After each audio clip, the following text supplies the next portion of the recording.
Bonsoir à toutes et à tous, c'est Cryptéo, on se retrouve comme d'habitude pour faire le point sur les news macro, éco, crypto. Bienvenue à tous les nouveaux en ce moment, bienvenue dans le futur, bienvenue et faites partie donc du projet d'éducation financière qui est Blockchain Capital. On est là pour vous accompagner dans l'écosystème de l'investissement, dans l'écosystème crypto, dans l'écosystème Web3, dans l'écosystème de mise en place de plans pour pouvoir faire de l'investissement, etc.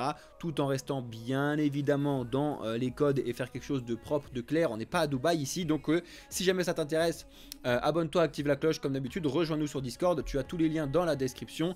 Tous ceux qui sont intéressés par pouvoir faire, enfin si vous voulez faire de la formation avec donc des experts, etc. dans le domaine de l'éducation, venez sur Discord, on vous propose des heures d'accompagnement personnalisées si vous avez des sujets qui vous intéressent plus que d'autres, hein, notamment je pense par exemple à mettre en place des plans d'investissement qui sont des choses importantes, la psychologie, etc., le trading avec Alex, etc. Voilà, et si jamais vous avez envie d'avoir un abonnement mensuel, chez Blockchain Capital, on vous a mis en place le service Premium qui est présent sur notre Discord actuellement, qui vous donne accès à tout un panel de formation et d'éducation. C'est un abonnement mensuel. Si jamais vous avez envie juste de nous regarder et de ce qui se passe sur le Discord, il y a toute une partie gratuite, donc bienvenue à vous les amis. En attendant, merci à tous ceux qui regardent la vidéo, lâchez un like si vous aimez un petit peu le contenu qu'on vous propose, regardez un petit peu ce qu'on vous met sur toute la chaîne, on vous met des vidéos tous les jours, et lâchez un commentaire pour le soutien. Jingle, on est parti. Alors, regarde ce qui se passe actuellement en direct live. Ça, c'est assez drôle parce que c'est ce que je vous dis depuis un certain temps. C'est pour ça que je vous ai mis la lumière bleue. On va revenir comme d'habitude en fin de vidéo sur le point du marché, mais tu sais à chaque fois qu'au début je te remonte rapidement parce que là on le voit en direct, c'est assez clair. On est en train de nouveau de rebondir potentiellement, je dis bien potentiellement parce que c'est pas du tout validé encore, sur les 42 000 etc. que je t'ai mis ici en termes de support, et c'est pour ça que je te mets du bleu parce que tant qu'on est entre mes deux zones, on est en hésitation totale. On regarde ça à la fin de la vidéo comme d'habitude, donc reste bien connecté. En ce qui concerne les news, je vous en ai parlé, je vous ai sorti une vidéo short aujourd'hui et TikTok, etc.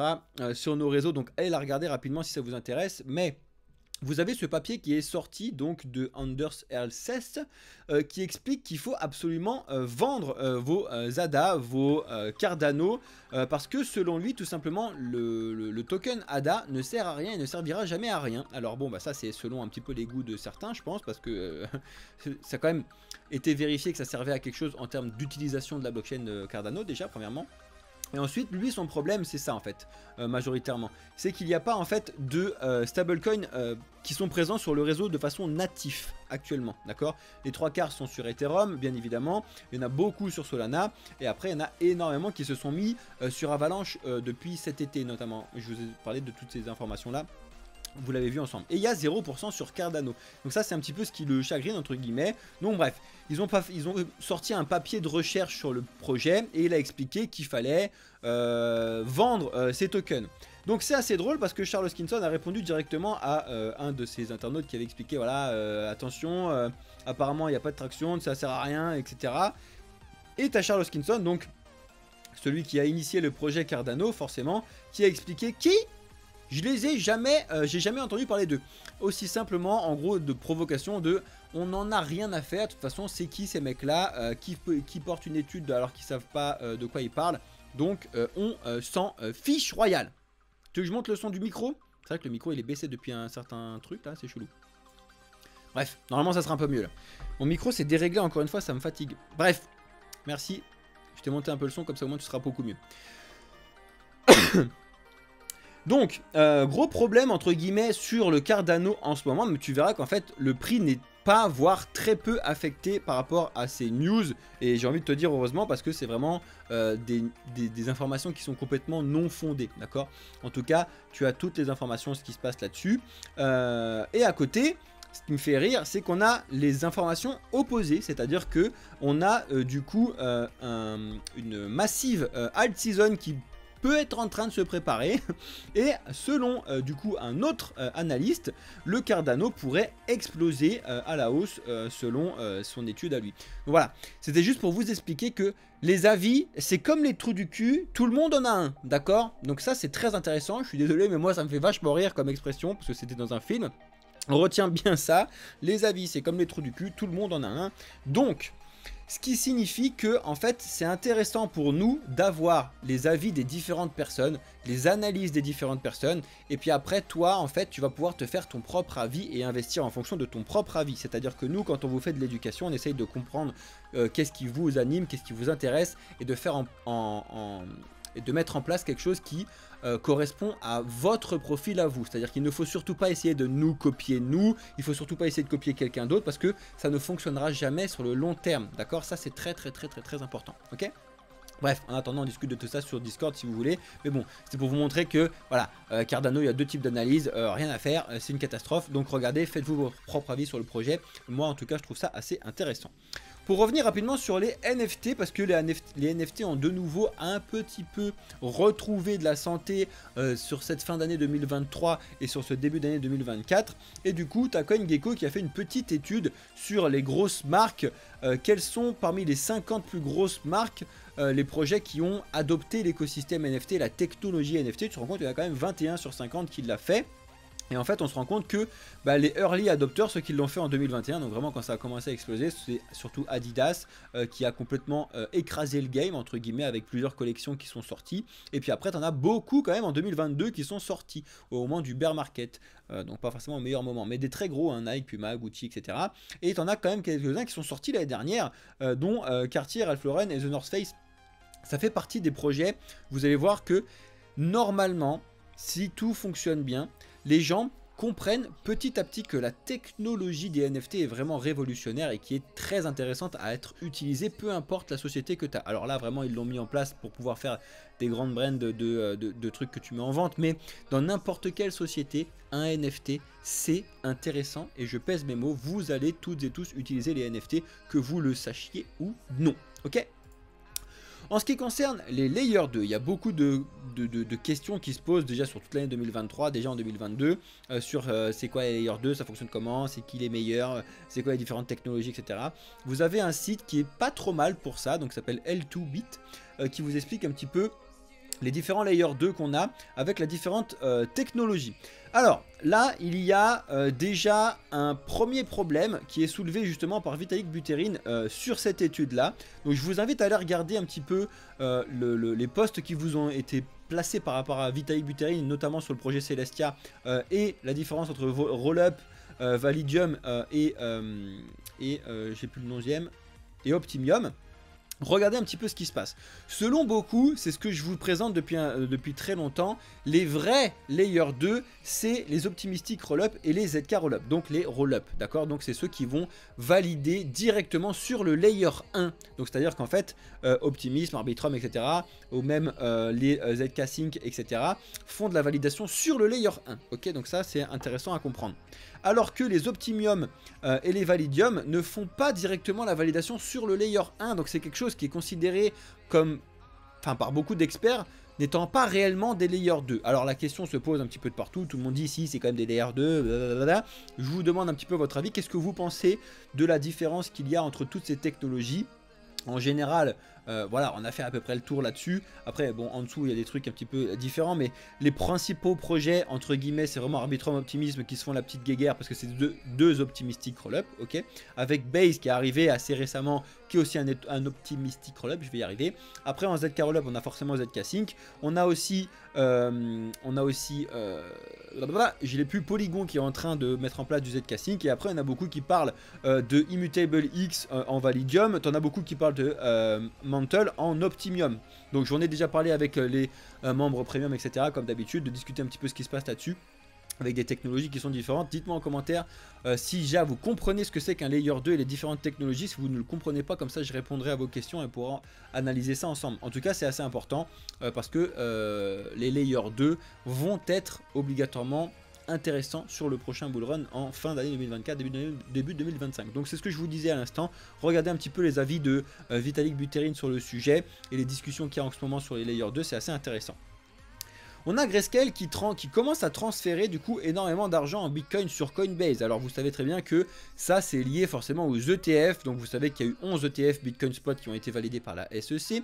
que le trading est quasiment pour 90% de ces ETF avec Coinbase. Donc ça veut dire qu'ils sont obligés de récupérer la liquidité sur Coinbase, qui est un gros problème. On en a déjà discuté. Je t'invite vraiment à regarder les différentes vidéos que je t'ai postées cette semaine, donc notamment hier et avant-hier, donc lundi, mardi, sur ce sujet, parce que tu dois creuser un petit peu l'utilité et le fonctionnement des ETF. C'est vraiment très important avant de commencer à potentiellement mettre les pieds dedans, ou même à déjà en parler au repas de famille. Il faut essayer de savoir à peu près de quoi on parle, c'est toujours intéressant. Je vais en reparler après des ETF, je sais plus si juste, non, ce sera juste après dans les news. Bref, on a Chainlink qui s'associe à Circle pour l'interopérabilité de l'USDC. C'est assez énorme, hein. En ce moment, l'USDC vraiment commence à devenir de plus en plus solide et à faire un petit peu de l'ombre à l'USDT, qui en profite un petit peu de la mauvaise image qu'a l'USDT en ce moment avec les histoires de blanchiment. On va en reparler justement après. Je vous rappelle un petit peu tout ce qui se passe actuellement. Mais l'USDT arrive sur beaucoup de blockchains en ce moment. Je crois qu'ils sont présents sur en natif sur 9 blockchains, je crois, de mémoire. Non, combien? J'ai dit 9. Bref, je l'ai plus, mais il me semble que c'est 9, 9. Je crois que c'est 9 blockchains. Bref, c'est écrit dedans, j'ai oublié le chiffre, mais ils sont présents sur beaucoup de blockchains en natif. C'est ça qu'il faut retenir. Donc en natif, c'est-à-dire qu'il n'y a pas directement de bridge. Retenez un petit peu cette notion-là, c'est assez important dans l'écosystème crypto. Bref, si jamais vous ne comprenez pas ce que je vous dis, on en reparle. C'est là la news pour vous rappeler que l'USDT actuellement est accusé par l'ONU de faire du blanchiment d'argent. Et on a notamment Cantor Fitzgerald, donc le CEO de Cantor Fitzgerald, pardon, donc Howard Lutnick, qui explique qu'il est complètement en accord avec les résultats qui sont postés par Tether, donc la société derrière l'USDT, en expliquant que Tether détient bien les dollars qui sont émis sur le marché. Ça bouge beaucoup, c'est les grosses questions qui se posent en ce qui concerne les stablecoins, savoir s'ils les ont réellement ou pas.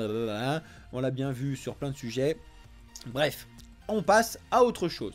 En ce qui concerne le procès donc de Do Kwon cette année est normalement prévu pour fin mars, donc aux États-Unis. Donc il a essayé de le repousser, il a essayé de faire en sorte que ce soit pas aux États-Unis. Finalement, les États-Unis ils ont mis un point de discussion.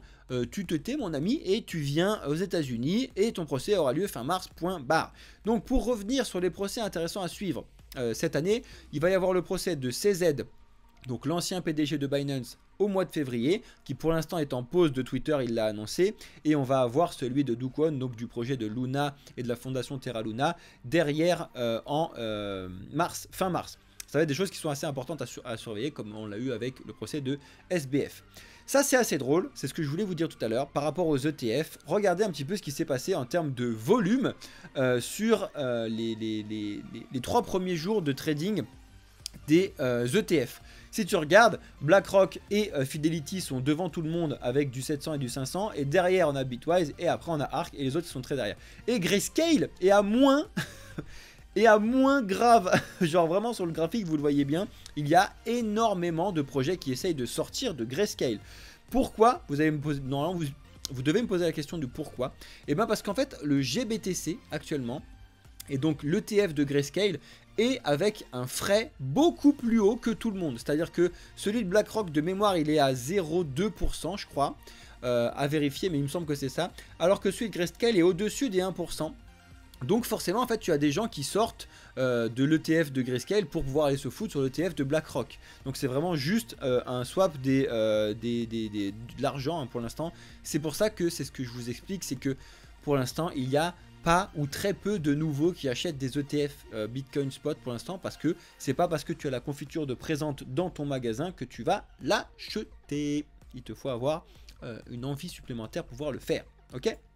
On continue, toujours sur les ETF, pour vous montrer un petit peu les différents flux, vous les avez du coup directement sur ce tweet là, vous retrouverez tous les liens comme d'habitude dans notre Discord. Ensuite, on a l'une des plus grosses mises à jour Ether qui arrive cette année. Je vous l'ai dit que c'est une grosse année, l'année 2024. Et ça y est, la mise à jour débarque sur le testnet de Goerli. Donc vous savez qu'il y a plusieurs types de testnet pour pouvoir valider. Et heureusement d'ailleurs, sans lancer un truc sur le mainnet sans que ce soit le bazar. Tout s'est à peu près bien passé, sauf un micro-quack qui est arrivé dû à un client Prism. rien de grave, ça a été j'ai trop plus mes mots, hein. Ça a été réglé, c'est bon j'ai trouvé.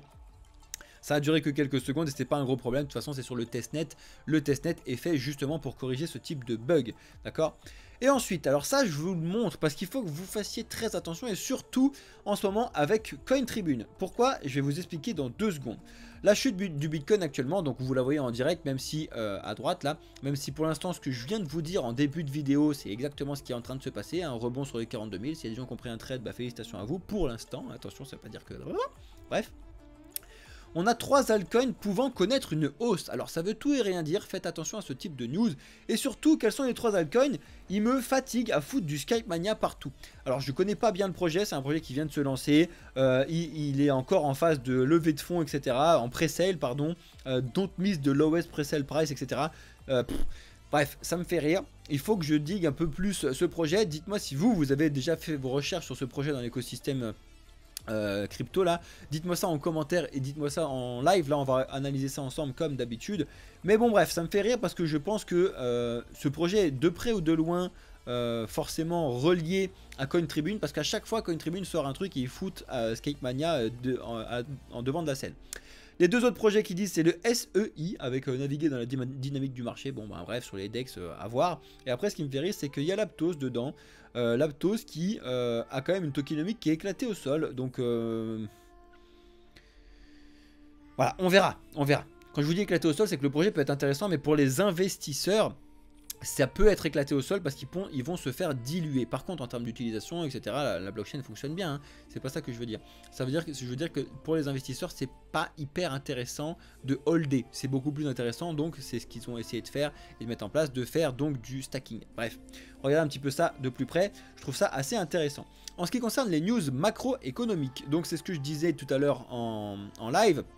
C'est qu'on a l'inflation pour la zone euro qui a été bien prédite, donc bien prédite à la baisse. Donc pour l'instant, ça va, j'ai envie de te dire, comparé aux États-Unis et comparé à l'Angleterre qu'on a vu ce matin, qui ont eux une reprise de l'inflation sur la partie de base et sur le corps. On est resté par rapport à ce qu'on avait avant. C'est une très mauvaise nouvelle. C'est une très mauvaise nouvelle, on va pas se le cacher.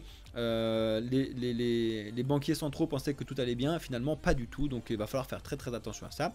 Et c'est ce que je disais aussi tout à l'heure, on a les retail du mois de décembre, donc les ventes retail du mois de décembre aux États-Unis finalement est mieux que prévu, donc ça c'était une bonne nouvelle pour les marchés en général.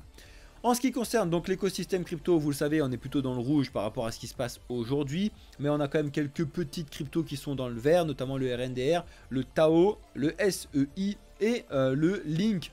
Après les autres c'est des trucs aussi qui sont dans le vert mais qui sont un peu moins grosses entre guillemets. Bref, le XMR qui se réveille, ça fait plaisir.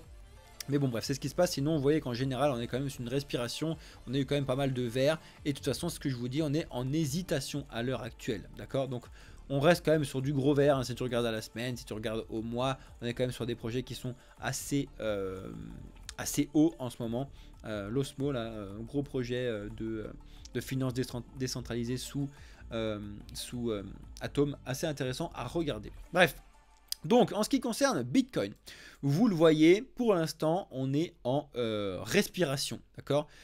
Si on casse les 42 000, ce sera la première fois depuis le mois de octobre que on va chercher un poil plus bas que ce qu'on a fait avant. C'est-à-dire que pour l'instant, on n'a fait que de monter tout le temps, même si là, c'était un poil compliqué. Si on casse les 42 et qu'on revient par exemple retoucher les 40, ce serait potentiellement signe de la fin de cette superbe hausse sans arrêt. Donc, ou respiration, ou stagnation. D'accord, on verra bien ce qui se passe. Pour l'instant, si on a un rebond, bah, on peut continuer encore à faire des choses à peu près intéressantes, même si on voit que ça s'essouffle. Hein. C'est assez intéressant. Il y en a plein qui te foutraient des traits ici en disant ça y est, on est passé en dessous, c'est mort. Blablabla. Bref, le trading, il y en a un petit peu pour tout le monde. Moi, je vous mets des résistances avec des points clés que je trouve très importants. Pour l'instant, c'est ce que je vous dis depuis toute la semaine, c'est qu'on est en hésitation totale. Vous le voyez, on est chez Flatland presque, même si là, ça bouge un poil plus entre hier et aujourd'hui. Mais tant qu'on est entre mes 43 220 et mes 42 240, pour l'instant, je vous laisse la lumière bleue derrière. parce que c'est hésitation totale. Si on repasse au-dessus des 43 000, eh ben c'est signe qu'il va falloir aller récupérer la liquidité qu'on a laissée aux alentours des 45 000 pour respirer. Et si on passe en dessous, on peut faire un pullback sur les 42 et retour aux 40 000, première target, et ensuite 40, 37, 35, 32, etc. Je vous mets tout ça dans le Discord comme d'habitude. En ce qui concerne Ether, et ben Ether lui aussi est en train de galérer alors qu'il avait une grosse avance sur Bitcoin, comme on peut le voir sur le graphique Ether Bitcoin, qui avait récupéré pas mal donc de son retard qu'il avait engrangé depuis un certain temps avec la force de Bitcoin, hein, mais on est encore très très loin des beaux moments donc d'une vraie grosse alt season, etc. Affaire à suivre. On a le Solana qui se rapproche de nouveau des 100 et de repasser au-dessus des 100.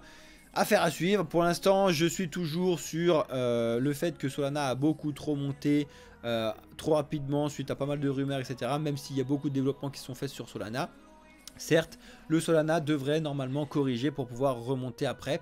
Affaire à suivre. L'ADA, c'est ce que je vous disais tout à l'heure. Donc, il y a beaucoup de rumeurs et de choses qui font peur. Tout le monde s'en fout, hein. Mais alors tout le monde s'en fout, le prix ne bouge pas 1 cm de tout ce que je vous explique, par rapport à tout ce que je vous explique depuis tout à l'heure. Et niveau volume, on est chez Flatland aussi, hein, d'accord. Donc vraiment tout le monde s'en fout, et heureusement ça fait plaisir que des projets décentralisés s'en foutent un petit peu du FUD qu'il y a sur Twitter. Donc ça c'est vraiment assez intéressant je trouve, et ça change d'habitude. Ok, je voulais vous montrer aussi rapidement le XRP qui pour le coup est en train d'aller chercher sur ses plus bas du moment. On va voir et on va suivre un petit peu ce qui se passe. Est-ce que le XRP pourrait redescendre pour retaper un petit peu sa zone psychologique des 0,5? On va suivre ça en tout cas dans les prochains jours, mais pour l'instant pas de signe de rebond et c'est pas la folie bien évidemment. Celui qui étonnait un petit peu tout le monde actuellement, c'était le BNB qui est toujours très très haut, hein, et qui toujours qui étonne pas mal de personnes actuellement. On va voir si il tient encore toujours son souffle, mais après c'est parce que la tokenomique du BNB le veut aussi, entre guillemets, avec du burn, etc. Affaire à suivre. Et en ce qui concerne les trois principaux layers 0, ça y est, Avax vraiment relâche un petit peu et respire. Le Polkadot le suit, et forcément l'Atom aussi, avec moins de hausse que ce qu'on avait prévu, potentiellement retourner sur les 8,5. On verra ça comme d'habitude. Tout à l'heure, j'ai eu la question du Matic. Et bah écoutez, le Matic, c'est la même chose. Pour l'instant, le Matic, on attend tous le revirement de situation avec le ZK Sync et puis le passage en pôle. Écoutez, on verra ce qui va se passer. Ça arrive très bientôt. On suivra ça comme d'habitude, les amis. Voilà, écoutez, j'espère que ces news vous ont plu. En tout cas, si ça vous a plu et que vous êtes arrivé jusque là, merci à tous ceux qui regardent les vidéos en entier, vous êtes les meilleurs. Et merci, j'espère que ceux qui la regardent en entier ont bien lâché votre like, enfin le like sous la vidéo. J'espère que vous êtes bien abonnés, parce que bien évidemment quand on regarde, on l'a pas encore beaucoup dit, mais effectivement il y a beaucoup de gens qui regardent nos vidéos qui sont pas abonnés à la chaîne. Donc allez-y, let's go, on est en route là, d'ici quelques jours, on devrait taper les premiers 5000 abonnés de la chaîne YouTube, ça fait plaisir. Et on sera lancé pour la route des 10 000. J'aimerais bien qu'on ait les 10 000 le plus tôt possible, entre guillemets, c'est vraiment un seuil psychologique intéressant, je trouve. Donc on compte sur vous là-dessus. Bref, j'espère que ça vous aura plu, j'espère que vous avez rejoint aussi sur Discord. En tout cas, si vous avez des questions, posez-les en commentaire, je suis là pour répondre. Et je vous souhaite à toutes et à tous une excellente journée, soirée ou nuit, ça dépend quand est-ce que vous regardez la vidéo. C'était Cryptéo pour le prochain Blockchain Capital. Ciao ceux qui sont sur YouTube.